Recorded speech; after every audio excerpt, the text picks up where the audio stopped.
Dr. Stephen Wright, a quiet scholar with keen eyes and steady hands, stood on the deck of the starship Celestial Mariner.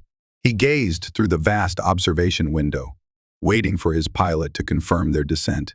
The planet Venora shimmered below, wrapped in swirling clouds streaked with lavender. Rumors abounded of lethal creatures prowling beneath those drifting mists. He inhaled sharply, bracing himself for a mission that few dared to undertake. Long ago, explorers had landed on Venora in search of precious resources. Some sought rare crystals hidden among the black trunks of the obsidian rainforest.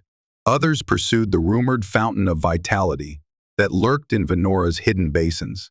Most never returned. Many survivors told of monstrous, towering female warriors, the Zyana.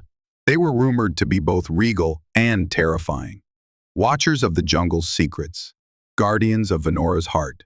Tales whispered that they were man-eating huntresses who snared intruders in cunning traps, devouring them amid the tall, shadowy trees. Yet Dr. Wright's curiosity overcame his caution. He did not come with laser rifles or squads of mercenaries. He came only with scientific tools, a translator device, and a mind thirsting for knowledge. He felt the Celestial Mariner's engines hum lower, and the pilot's voice crackled over the comm.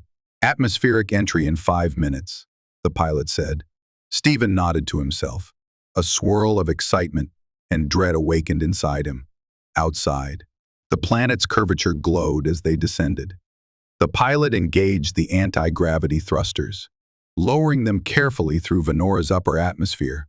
Violet clouds surrounded the craft, swirling like a cosmic dream. Then, with a final shudder, they breached the lower cloud layer and found themselves above endless jungle canopies, black as onyx, glinting with eerie reflections under the pale Venoran sun. The pilot landed on a rocky outcropping.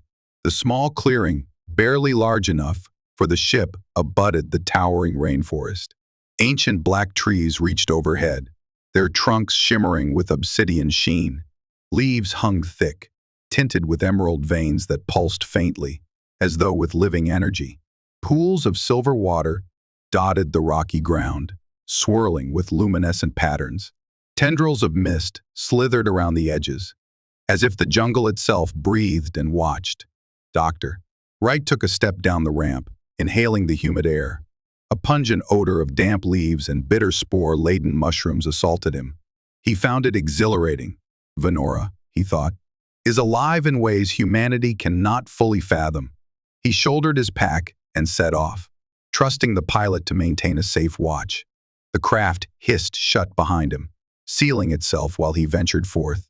By mutual agreement, the pilot would remain inside unless an emergency occurred. Before him loomed the obsidian rainforest. It carried a reputation for nightmares. Explorers spoke of disembodied shrieks at night, shadows that darted among twisted vines, and the glint of fearsome eyes. Many told of monstrous female figures looming at the edges. The man-eating Zyana, they said. Towering huntresses with sleek muscles, obsidian armor, and eyes glowing with primal intelligence. They rarely negotiated. Instead, they devoured. But Dr. Wright believed there was more to them than savage appetite. He recalled the few incomplete academic notes from explorers who had glimpsed Zyana gatherings. They indicated a structured culture, perhaps advanced, perhaps shaped by eons of selective hunting. This alone drove him to come, to learn the truth. He walked deeper among the towering trunks. Though the sun hung overhead, darkness lingered, cast by thick, broad leaves and layered canopies. Iridescent insects flitted by, their wings shining like broken shards of gem. His boots crunched over scattered obsidian shards, or perhaps they were seeds, glistening with the black sheen that dominated everything on Venora. After an hour, he paused at a tree trunk with strange markings. Intricate lines had been carved into the bark, forming swirling patterns. Some of the lines still looked fresh, beads of sap gleaming in the gloom. Could it be a script or the track of a beast's claws? He took out a scanning device, pressing it close. A faint hum indicated the device cataloged the geometry. The patterns resembled language, Another piece of evidence that the Zyana possessed more sophistication than many believed. Daylight drifted lower as the Venoran sun crossed the sky. An unsettling hush closed in. The usual chirps and drones of the jungle had stilled. Stephen spotted a glint of movement among the dense foliage to his left, but when he shifted his gaze, it vanished. Again, he glimpsed something on his right, and he felt certain he was being followed. His heart pounded. Still, he reminded himself of his purpose. To run would only invite a chase. So he pushed on, calm yet alert. Soon, the silence broke. A sharp, ringing cry pierced the gloom. It resounded among the trunks, echoing across the thick canopy. Leaves rustled overhead. Stephen froze. Then, with startling agility, three shapes lunged from the shadows. They were tall, well over 7 feet, each moving with a swift, animal grace that belied their size. Razor-edged spears glinted in their hands. Their skin shimmered in pale, opalescent tones. Their faces bore a striking resemblance to humanoids, yet they were sharper, more angular. Their eyes glowed, tinted gold, and locked on Stephen with intense focus. He raised his hands slowly, stepping back. One of the huntresses bared her teeth. Her lips parted in a silent snarl. She wore a bandolier of carved talons. The second, wiry and lithe, circled to his left. The third raised a spear, pointed at his chest. They stared, as though testing how he would react. Stephen willed himself not to tremble. Gently, he slid a hand into his pack and withdrew the translator device. He murmured into it. "I come in peace," he said softly, hoping the device could decipher enough of their language to be understood. He flicked a switch, letting it attempt to project the same phrase. The huntresses paused, listening to the awkward, mechanical approximation of guttural syllables. They seemed startled, yet neither lowered her spear. Their eyes flared with cunning. He noticed the corded muscles of their arms, the faint scars across their shoulders, battle marks, perhaps. They radiated lethal confidence. One spoke, her voice husky, weaving a series of clicks and growls that made the translator stutter. After a painful lag, the device produced a halting approximation. "You invade the domain of the Zyana. All your kind are prey. Why do you not flee?" Stephen exhaled. He had suspected their culture might revolve around the concept of prey, but to hear it declared so plainly sent a chill down his spine. "I seek to learn," he answered. "I wish to understand your world. I do not come with weapons." The huntress looked at his small scanning device, sniffing disdainfully. She barked a few more harsh syllables. The translator stumbled. "He has no claws. He hunts with no teeth. He is weak." Another set of words followed, more fluid, and the translator spat out fragments. "We kill him, then the brood shall feast." Stephen tried to calm the panic rising within him. He pressed a button, amplifying his voice. "No kill," he said in their tongue. "I offer no threat. I offer knowledge." For a moment, all three paused again. One snorted, annoyed. The second, older perhaps, tilted her head, regarding him. Her spear's tip hovered near his face. He felt sweat drip along his temple. He looked into her golden eyes. Seeing intelligence there, she uttered a single command. The translator spit out partial nonsense. "Take him first, hunter, decide fate." Then came a flurry of movement. A sharp blow struck the back of Stephen's head. Darkness claimed him. He awoke with a throbbing ache at the base of his skull. Through bleary eyes, he discovered he was inside a vast clearing, enclosed by high, irregular walls of carved black stone. The sky overhead was open, where twin moons now glimmered against a star-flecked tapestry. Firelight danced along the perimeter. Tall forms moved around him, Zyana warriors, each lit by the flickering glow.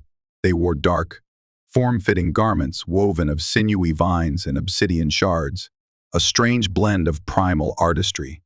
Some had swirling tattoos that accentuated their muscular limbs.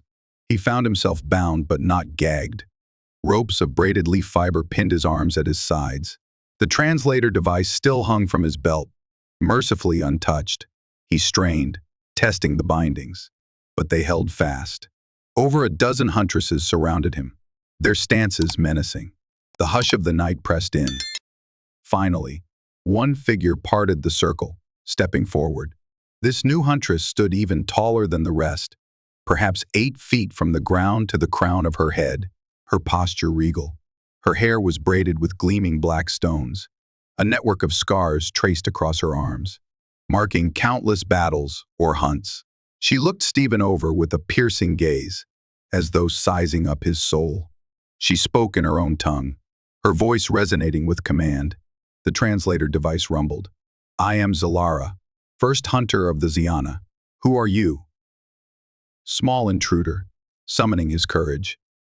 Stephen answered, "I am Dr. Stephen Wright. I come from a distant star. I bring no weapons, no ill will. I seek knowledge. I wish to learn of your customs, your world. I do not wish to offend." Xelara's upper lip curled slightly. "Humans bring violence," she said after a moment, letting the translator catch up. "They carve out the secrets of our land. They kill our young with their guns that burn. You say you come in peace, yet your kind has spilled Zyana blood." Stephen shook his head slowly. "I know the history.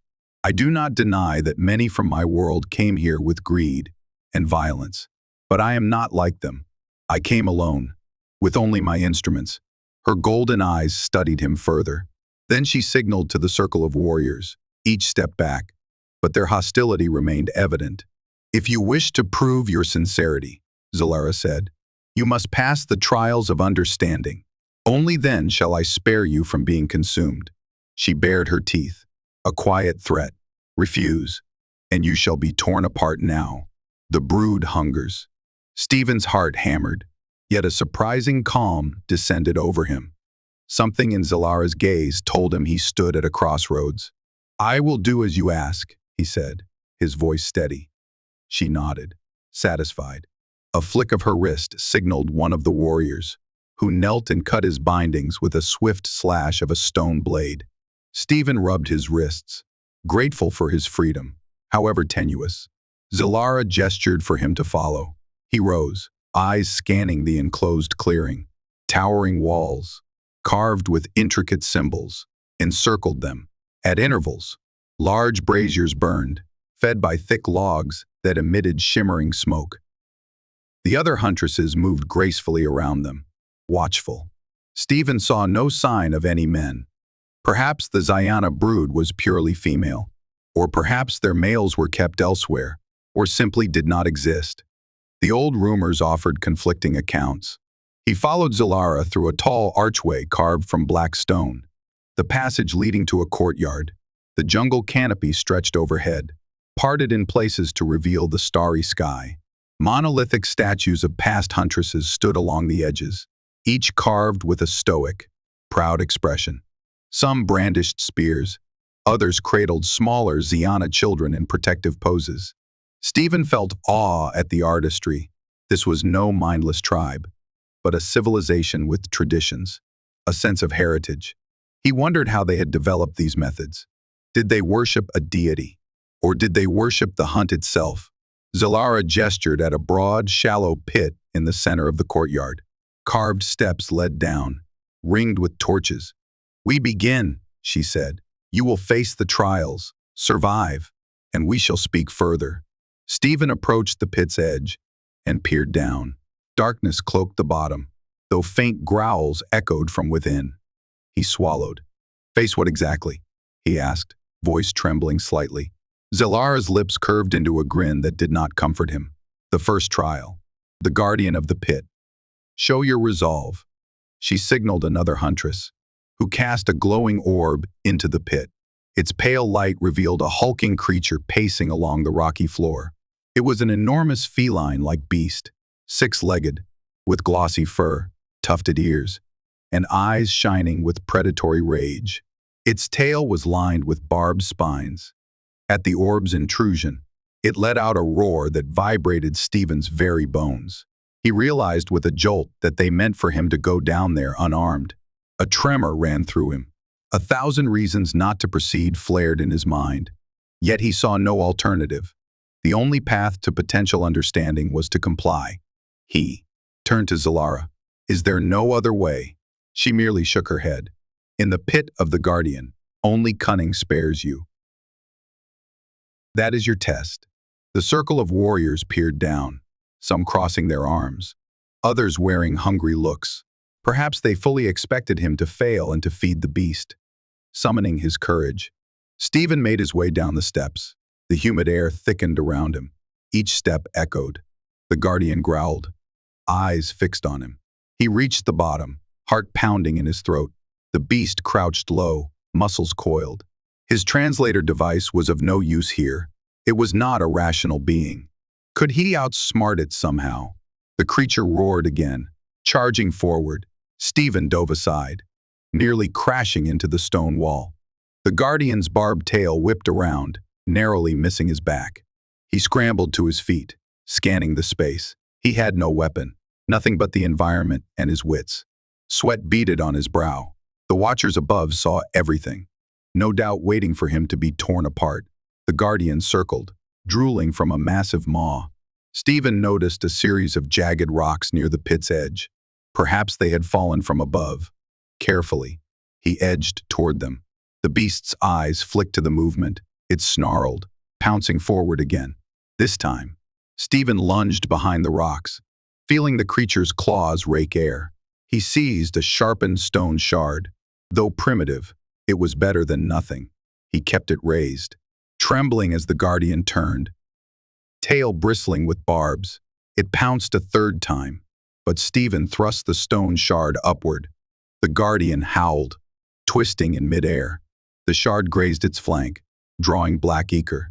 Furious, the beast raked Stephen's arm, leaving shallow, burning scratches. Pain flared, but he clung to the shard. Staggering back, he tried to keep his footing. The guardian swung its tail in a wide arc. One barb sliced across Stephen's abdomen, tearing his shirt and raising a line of blood. He gasped, falling to a knee, high above. The watchers made no sound.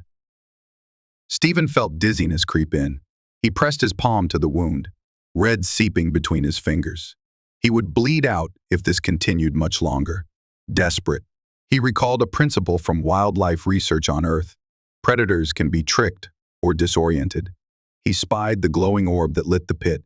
It lay near a puddle of black water, clutching the shard. He slid over to the orb, ignoring the throbbing in his side.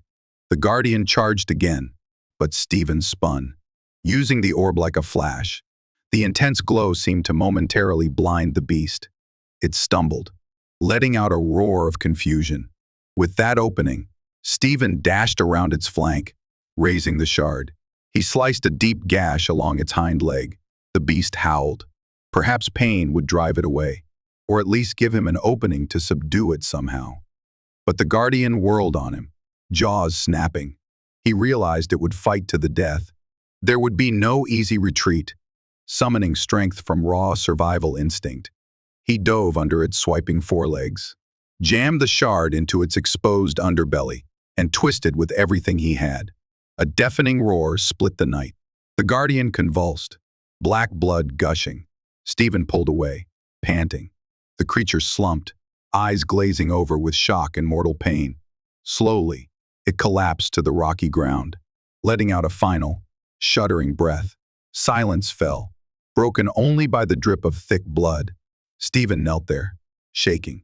He despised killing, but survival had forced his hand. Above, he heard a low murmur from the watchers. Then Xelara's voice rang out. "You live," she said. "You used cunning and resolve. The first trial is complete." He looked up at her, his breath ragged, chest heaving. He saw no sign of mercy in her gaze, only a cold, measured respect. He could barely feel his injuries through the surge of adrenaline, but he knew they were serious. 2 huntresses descended the steps and pulled him upright without ceremony. They hustled him out of the pit. At the top, Xelara studied him again. She gestured to a smaller huntress with braided hair. "Larath, tend his wounds. We need him alive for the next trial." Stephen blinked in surprise. The next trial?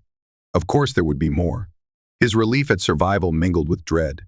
Nevertheless, Lareth ushered him into a smaller alcove in the courtyard, where an unlit brazier stood.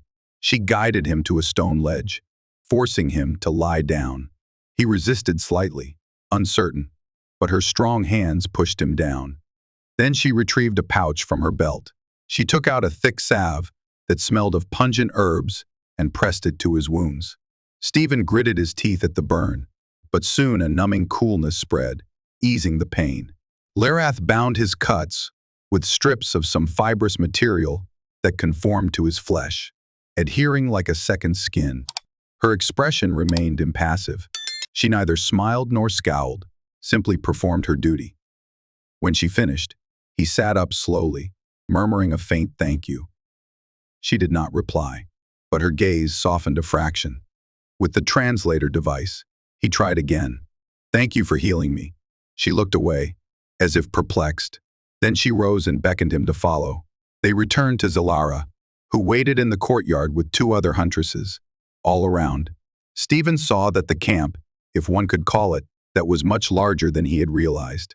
Past the towering walls, flickering torches revealed dwellings carved into the forest floor. Elevated walkways of woven vine spanned high branches. He glimpsed smaller Zyana figures darting there, possibly children or novices. It was a complex society, not merely a savage tribe. Xelara crossed her arms. "You have proven your willingness to fight, Dr. Stephen Wright," she said, her voice resonating in the quiet air. "But that alone will not spare you. Your second trial is less about brute force and more about comprehension. We call it the path of memories," he swallowed. "I am listening." She gestured toward an archway leading into the jungle beyond. Deep within the obsidian trees lies a hidden clearing. There stands the Tree of Echoes, older than memory, where the spirits of our ancestors reside. You must go alone and uncover one truth within its hollow. If the spirits deem you unworthy, you will be lost to madness, devoured by illusions. Only if you emerge with the truth shall you earn the respect of our brood. The watchful warriors parted, forming a corridor for him to pass. He hesitated, glancing at his bandaged wounds, still sore. "I will go," he said, voice trembling slightly. He reminded himself that this quest for understanding was exactly why he came. The translator device. The knowledge he might gain this was worth the risk, or so he told himself. He left the encampment, guided only by meager torchlight offered by one warrior who thrust a dim lantern into his hands. As he stepped beyond the gates of carved stone, the jungle closed in, draping him in shadow. Night creatures chattered among the leaves. Strange, glowing moths spiraled overhead. Following Xelara's instructions, he sought a path worn into the black soil, a slender track hidden by thick brush. He found it quickly enough, a winding corridor flanked by enormous ferns. Their fronds shimmered with silver droplets. The air smelled of rotting vegetation and sweet nectar. Each step brought him deeper into Venora's primal heartbeat. At times, the path seemed to vanish. Then a faint glow or a subtle depression in the soil hinted at where it resumed. He proceeded slowly, mindful of the muffled scurrying that signaled hidden predators. The enormous cat-like guardian was not the only beast in these woods. In the distance, he heard distant roars, shrill cries, the calls of unknown life. His heart raced, adrenaline pulsing with every step. After an hour of careful progress, he came upon a strange clearing. The canopy overhead parted to reveal the twin moons. Their pale glow illuminated a single towering tree, black as obsidian, with bark etched by swirling lines of silver. Its branches spread wide, and from them hung glimmering vines that tinkled softly in the breeze. Like wind chimes, Stephen felt a tingling sensation across his skin. The air here was charged with an uncanny energy. He stepped forward, noticing that the trunk had a large hollow at its base, wide enough for a person to enter if they crouched. A faint blue luminescence flickered from within. Cautiously, he approached. This must be the Tree of Echoes. He knelt at the hollow's entrance, peering inside. The interior walls were coated in glowing fungal growth, weaving intricate patterns. A shallow pool of water, mirror bright, shimmered at the center. As he crawled inside, he felt an immediate hush descend on the clearing, as if all living things held their breath. Kneeling beside the pool, he gazed into the water. It was impossibly still, reflecting the flicker of the fungal glow. Then, subtle ripples disturbed the surface. Though no breeze stirred inside, an image materialized, flickering like a memory his own, face wide-eyed, exhausted. The reflection rippled again, and now he saw fleeting images of the jungle, the Zyana warriors, the guardian he had slain. He saw Xelara's commanding gaze, her formidable presence. The reflection shifted once more, revealing a swirl of shapes he did not recognize. Towering spires of an alien city, scrawling glyphs, a swirl of cosmic starlight. Then, a final shape, a single Zyana figure, perched on a high ledge, eyes aglow with sorrow. A whisper-like voice filled the hollow, carrying no distinct tone. It was as though the tree itself spoke. The translator device did not react. This was beyond any language it could parse. Instead, Stephen felt meaning flow directly into his mind, forging an empathic bond. Fragments of an ancient tale dawned on him. He saw flashes of the Zyana's past, a proud people dwelling among the dark forests, tested by savage beasts. Over centuries, the strongest among them survived, forging a deep bond with the flora and fauna. They worshipped the cycle of life and death. They engaged in hunts that sharpened their cunning, fueling their evolution. Yet underlying it all was a sense of purposeful design. The hunts were not random brutality. They served as a crucible for the species' growth.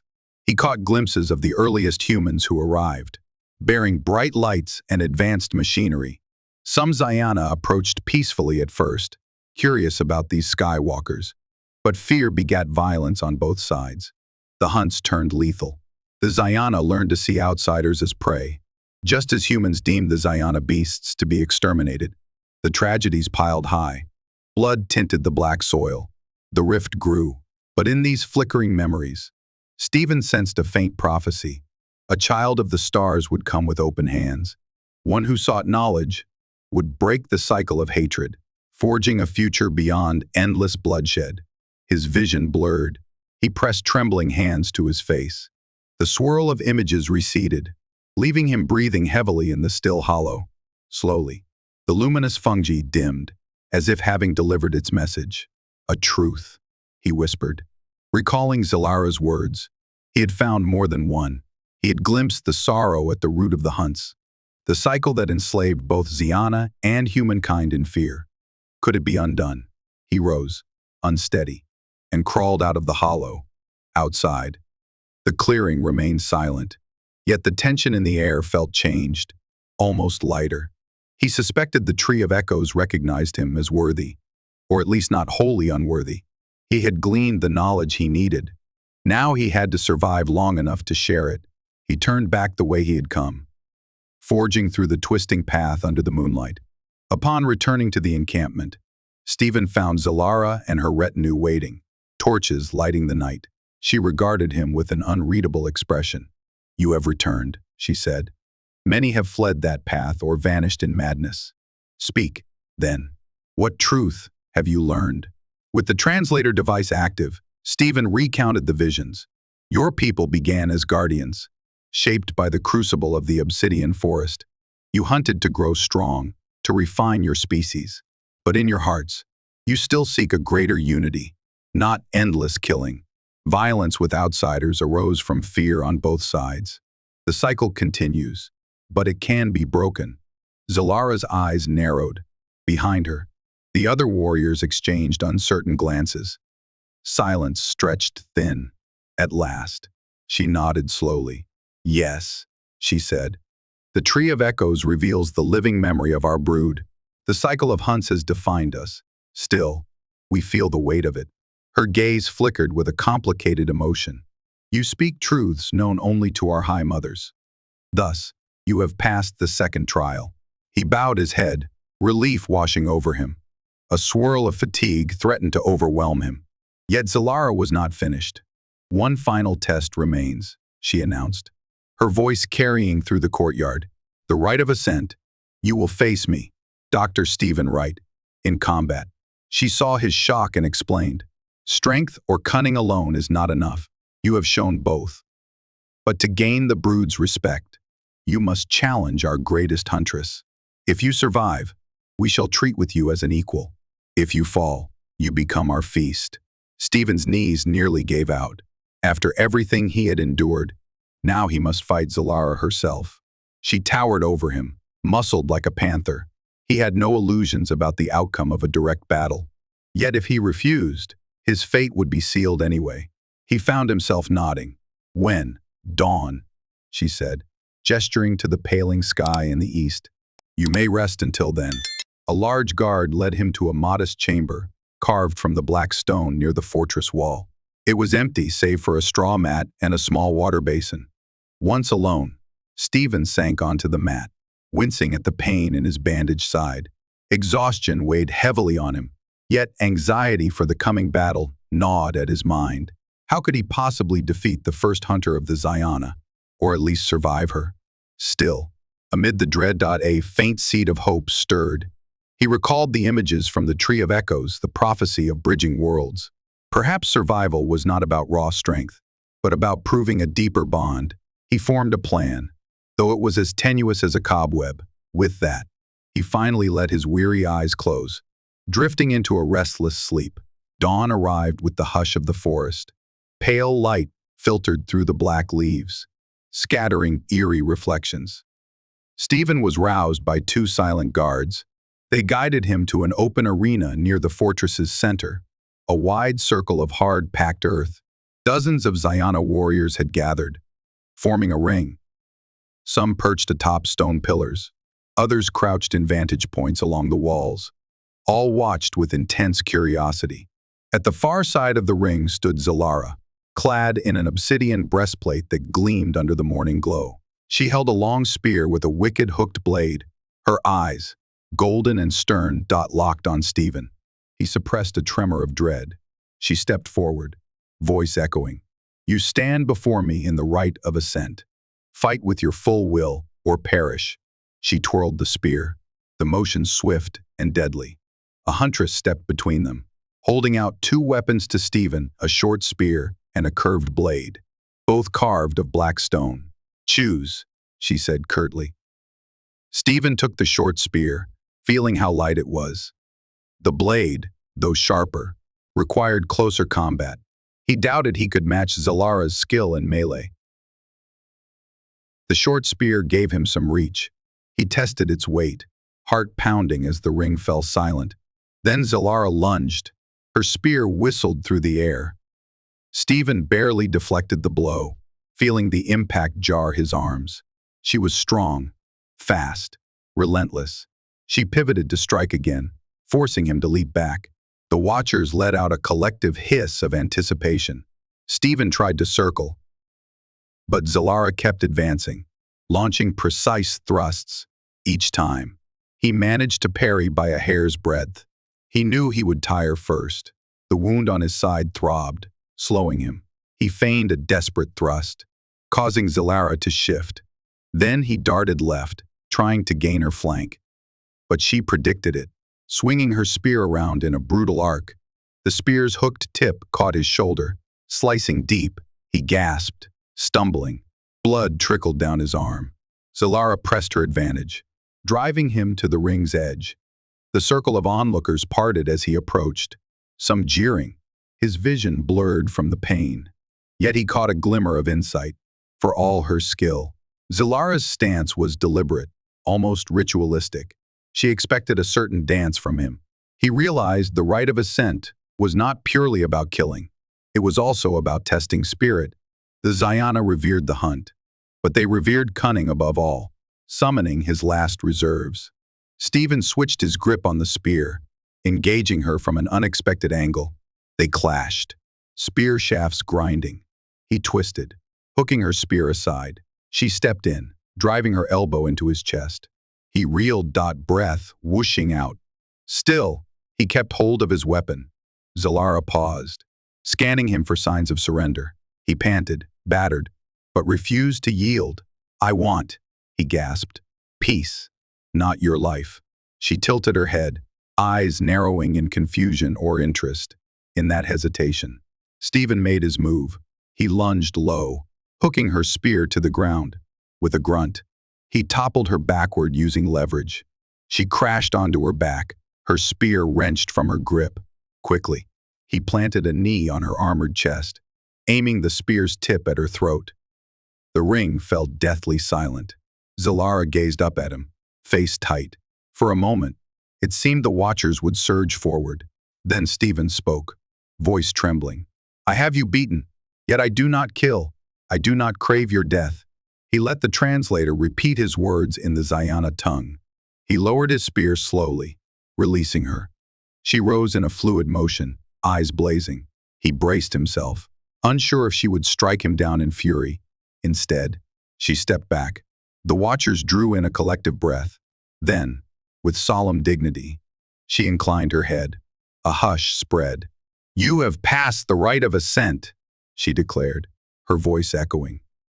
"By besting me, you earn the right to speak among us as an ally. This is our law." A rush of relief and exhaustion swept through Stephen. He clutched his shoulder, blood staining his clothes. Xelara summoned 2 warriors to support him. They guided him to a large stone seat within the arena. She stood before him, regal and proud, though her eyes carried newfound respect. "Never have I been felled in single combat. You have proven your resolve." He managed a shaky nod. "I only did what I had to survive, to show I meant no harm." She regarded him in silence. At length, she spoke in a gentler tone. "The rite of ascent is not always decided by death. It tests hearts as much as bodies. You fought with cunning and compassion. Perhaps the prophecy of the Tree of Echoes has come to pass. Perhaps you truly do seek a path beyond endless bloodshed." In the following days, Stephen's status among the Zyana changed drastically. He was still an outsider, his every move watched, but he was no longer a prisoner or a trophy. Instead, he was invited to walk their village, to study their carvings, to speak through the translator with various huntresses. He learned that the Zyana had no single king or queen, but rather a council of high mothers who set broad directives. Xelara.a's first hunter oversaw martial matters and the brood's training. The man-eating hunts served dual purposes, feeding their brood and refining their genetic prowess. But more nuance lay beneath the surface. Their entire culture was shaped by ritual hunts, even among themselves, to select new leaders. They also believed devouring a slain enemy absorbed that being's essence, forging a deeper cosmic cycle. Despite the savage undertones, Stephen saw a strange, fierce nobility in their ways. They were intimately bound to the ecosystem of Venora, practicing a cyclical harmony. Over generations, they had advanced genetically, forging new traits through careful breeding.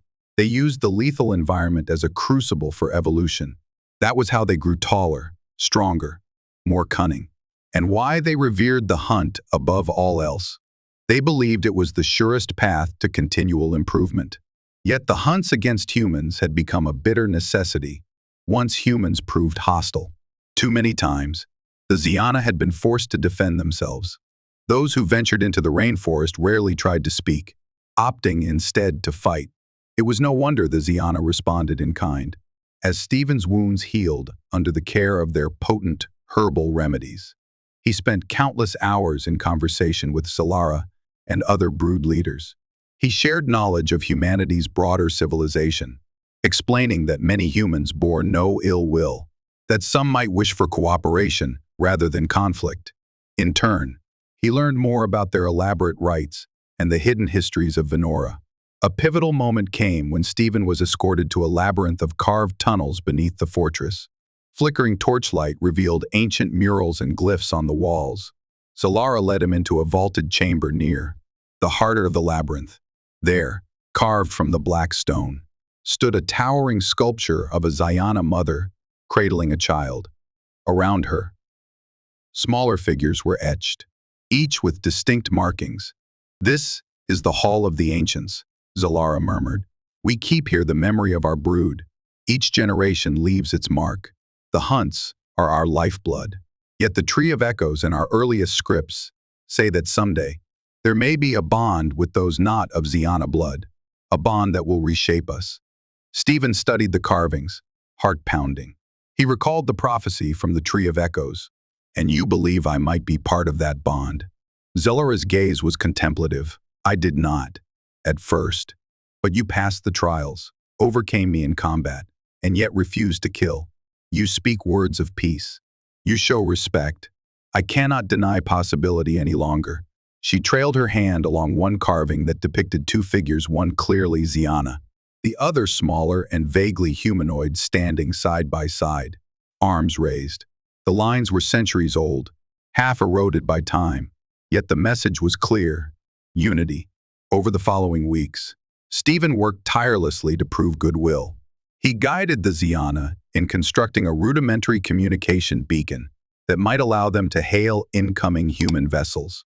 He taught them about basic science, star charts, and the concept of peaceful exchange. Meanwhile, he documented their social structures, their dietary needs, and their advanced herbal knowledge. He recognized the potential for collaboration.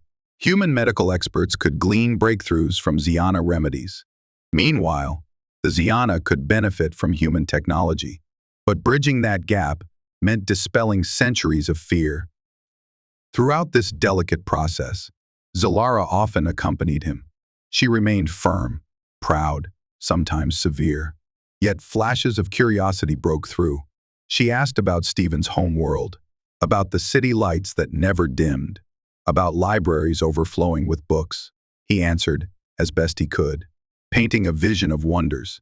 In those quiet talks, he sensed in Xelara a yearning for her people, to evolve beyond the cycle of predatory survival. Not all Zyana saw the matter in the same light, though. Some, especially the older High Mothers, clung to tradition. They distrusted Stephen, demanding he prove that humans would not break any treaty as soon as it was convenient. Tensions ran high. On more than one occasion, Stephen feared the brood might turn on him again. He had nightmares of being thrown into a pit of waiting jaws.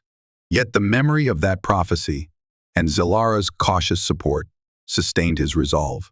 Finally, a pivotal challenge arose. A group of human mercenaries landed near the outskirts of the obsidian forest, lured by rumors of valuable crystals. Their patrol was heavily armed, advancing with little concern for local life. Word reached the Zyana that these newcomers had already shot two smaller Zyana scouts, leaving them gravely wounded. The brood seethed with fury. Scores of warriors prepared to swarm the invaders and devour them as retribution. Stephen rushed to Xelara, frantic. "We must prevent a bloodbath," he insisted. "If your brood slaughters them, more ships will come, with heavier guns. The cycle will intensify. No peace will be possible. Let me talk to them first." Though reluctant, Xelara agreed to accompany him on a mission of parley. Taking a small team of huntresses skilled in stealth, they ventured through the dense jungle night, guided by the glow of the Zyana's tracking fires. Soon, they located the mercenary group, a half-dozen humans in rugged combat gear, scanning the forest with high-powered rifles. They had set up a makeshift camp near a large outcropping of shimmering black crystals. Two Zyana lay wounded nearby, hidden by watchful sisters in the foliage. Stephen stepped forward, arms raised. "Stop! Lower your weapons," he called out. "I am Dr. Stephen Wright of Earth. I come to negotiate." Guns swung toward him, beams of electric blue laser sights dancing across his torso. He tried not to flinch. One mercenary, presumably the leader, scowled. "Who the hell are you? And what are those things behind you?" He gestured at the faint silhouettes of towering huntresses. The tension was palpable. Stephen spoke quickly. "They are the Zyana, natives of Venora. This is their territory. I've established a truce of sorts. Lower your weapons, and we can talk. They have wounded among them, because you fired first." A young mercenary spat on the ground. "They attacked us. Probably wanted to eat us. Everybody knows these brutes are savage." Xelara stepped forward, spear in hand, eyes flaring. Stephen quickly placed a hand out, urging calm. "Please. Both sides have reasons for distrust. But this cycle of violence must end. We can negotiate passage through the forest, an exchange of resources, anything to prevent more killing." He turned to the mercenary leader. If you keep shooting, you'll be overrun by their entire brood. You won't stand a chance. The leader's mouth tightened. He seemed torn between arrogance and a sense of self-preservation. He eyed the massive silhouettes behind Stephen. At last, he gestured for his men to lower their weapons. All right, let's talk. But we're here for the crystals. We have a contract. Our employer expects a shipment. Xelara's growl rumbled in the darkness. Stephen swiftly explained. The crystals are part of the Zyana nesting grounds. Harvesting them would disrupt their brood's well-being. Perhaps we can arrange a smaller extraction with compensation, or find an alternate resource. There must be a middle path. A tense standoff ensued. Sparks of anger flew on both sides. But with Stephen's urging, and the looming presence of Xelara's hunting party, the mercenaries grudgingly agreed to a limited arrangement. They would take only a small portion of crystals from a designated area, leaving the brood's crucial resources intact. In exchange, the brood would allow their safe passage out of Venora without further hostility. It was an uneasy compromise, but it averted a massacre. Returning to the Zyana fortress, Stephen felt a surge of cautious optimism. He had brokered peace, albeit a fragile one, in a situation that could easily have turned bloody. Now, a precedent existed for negotiation rather than slaughter. Word spread among the brood that the Starman had saved them from another cycle of war. Some older huntresses sneered, but many younger ones looked upon Stephen with wonder. Perhaps change was indeed possible. In the weeks that followed, Stephen and Xelara refined their communication protocols. They developed a simple set of symbols that could be broadcast via short-range transmissions, warning humans about restricted areas, inviting peaceful contact. A few bold Zyana hunters ventured near the Celestial Mariner, meeting with the pilot, exchanging small gifts of local herbs for Earth-grown fruits. Tension remained, but glimmers of trust formed. One morning, as Stephen and Xelara stood atop a high platform in the canopy, gazing over the black forest that stretched to the horizon, they spoke quietly about what might come next. Your trials tested me, Stephen said, voice soft. But I see they also tested your people. They showed them there is another way. Xelara's golden eyes reflected the rising sun. The hunts shaped us for countless generations. We believed we could only grow stronger by devouring prey. Yet you have shown that strength can also come from forging alliances, from learning. Perhaps we will evolve in a new direction. He reached out, resting a gentle hand on her forearm. I believe so, he said. The translator no longer needed for such simple words. Their bond had grown strong enough that nuance flowed more freely. And I will share what I have learned with my people. We can come here as allies, not invaders. Xelara glanced down at his hand, then met his gaze. A faint smile curved her lips, a sign of trust he knew was rare. You are different, Dr. Stephen Wright. The brood shall remember you as the human who did not fear, who killed only when forced, who sought to know our essence. You have changed our future. A hush fell between them, as a chorus of birds erupted in exotic calls from the canopy. The ebon leaves caught the morning light, shimmering with a rainbow sheen. The obsidian rainforest pulsed with life. Down below, young Zyana hunters practiced sparring, guided by older mentors. The acrid smell of roasting meat mingled with floral scents.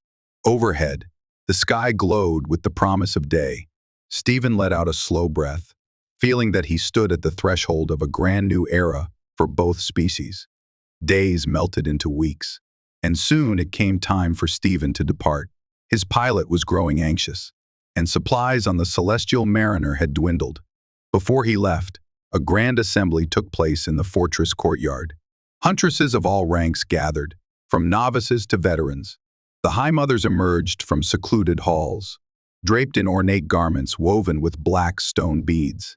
Xelara stood beside Stephen as he addressed them, expressing gratitude for their acceptance and vowing to return with more open-minded humans, scientists, diplomats, explorers who would honor the rainforest's sanctity. He presented them with a data tablet containing star maps, images of human culture, and an extensive treatise on forging peaceful connections. though they could not yet read it. He hoped it symbolized the knowledge he meant to share. The High Mothers offered him a parting gift, a necklace of polished obsidian shards set in a delicate vine lattice.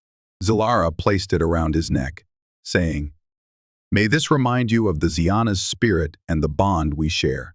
Return, or send others who wish to learn, and we shall receive them with caution, yet not with unbridled hostility." Stephen bowed low, feeling profound respect for these fierce, proud beings. Then, with Xelara at his side, he traveled one last time through the winding jungle paths to the rocky outcropping where his starship lay. Birds scattered as they approached the clearing. The pilot stepped down the ramp, relief evident on his face at Stephen's return. He eyed Xelara warily, but Stephen grinned. "It's all right," he said. "She won't hurt you." Xelara took in the craft's metal hull, the lights blinking on its exterior. She inhaled sharply, perhaps in awe at this piece of advanced human engineering. Softly, she said, "When you return, bring me stories of the stars, how they shimmer beyond Venora's sky." "I will," Stephen promised. He placed a hand over the obsidian necklace. "And I'll never forget what I've learned here." They parted with mutual respect. Stephen boarded the Celestial Mariner, the ramp ceiling behind him. In moments, the ship's thrusters roared to life, scorching the ground with blue flames. Through the cockpit window, he saw Xelara standing at the edge of the clearing, tall and unwavering, the brood's formidable champion. The ship rose, ascending through drifting lavender clouds. At last, it broke free into Venora's upper atmosphere, the planet shrinking below. As the vessel soared into the star-strewn void, Stephen leaned back in his seat. His body still bore fresh scars from the trials he had faced, but his heart brimmed with a new hope. He had uncovered the deeper purpose of the Zyana hunts. He had forged a fragile bond that might reshape the destinies of both species, and he had survived, earning respect where none had been shown before. In time, humans and Zyana would negotiate a future together. There would be missteps, misunderstandings, even conflicts, but the door to cooperation had finally opened. And so, at the end of his perilous quest, Dr. Stephen Wright felt something like triumph, a sense that, against all odds, the obsidian rainforest of Venora had revealed both its horrors and its marvels. Everyone trembled before the man-eating alien huntresses, save one human who saw beyond their savagery, beyond the terror, into the beating heart of a proud, evolving people. In return, the Zyana gained a new path. They would no longer feast solely on fear and carnage. Instead, they would rise into an age of shared knowledge and guarded friendship.